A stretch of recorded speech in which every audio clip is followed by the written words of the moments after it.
Wasn't it? We did have a great party. And what a campaign this has been. This has been a classic New Hampshire campaign, one for the ages, that we'll be talking about for a long time to come. But I believe that in our American Republic, the people are the sovereign. That means the people are the king, and government is supposed to be their subject.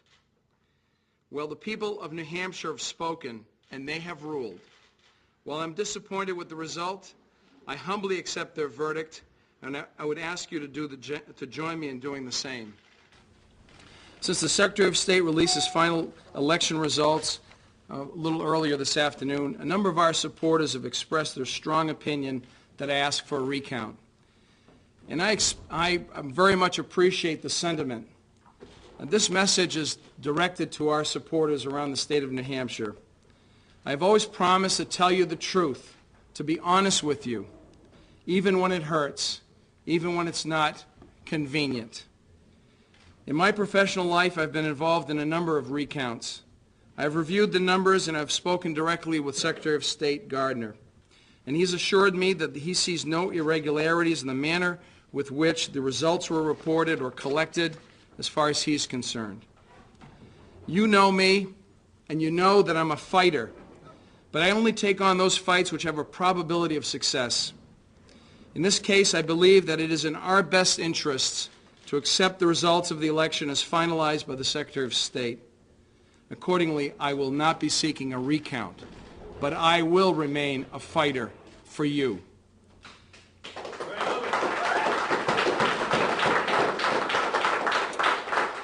A few minutes ago, I spoke with Kelly Ayotte and congratulated her on her primary victory.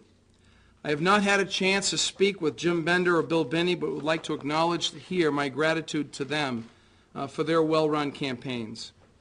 And words cannot express my gratitude for our campaign staff, for our friends and thousands of supporters and voters who brought us so close to victory yesterday.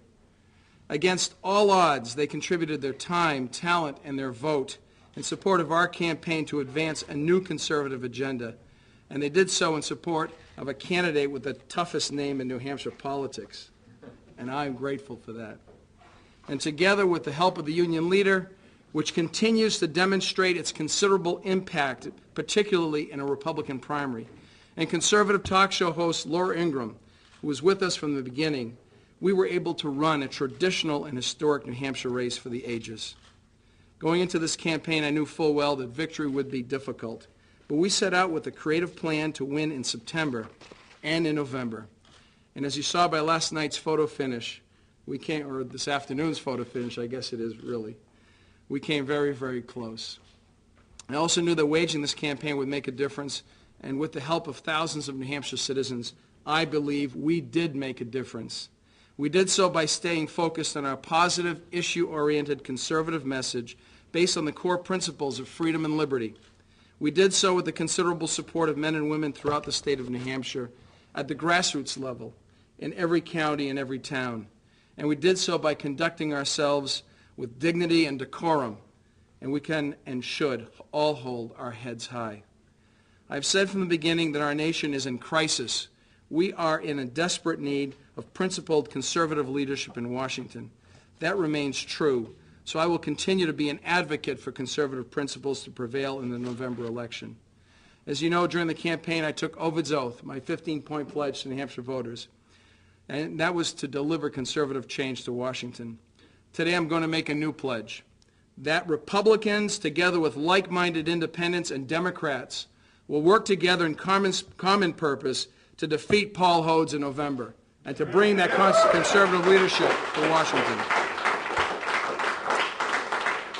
Now, with that said, we must move quickly to transition into the general election in support of our party's nominee, Kelly Ayotte. And it's my intention to do so, and I ask our supporters to do the same. I will be there at the victory party tomorrow, and will commence the general election campaign. With the sincerest of humility, I want to say, God bless you, God bless America, and God bless the great state of New Hampshire. Thank you very much.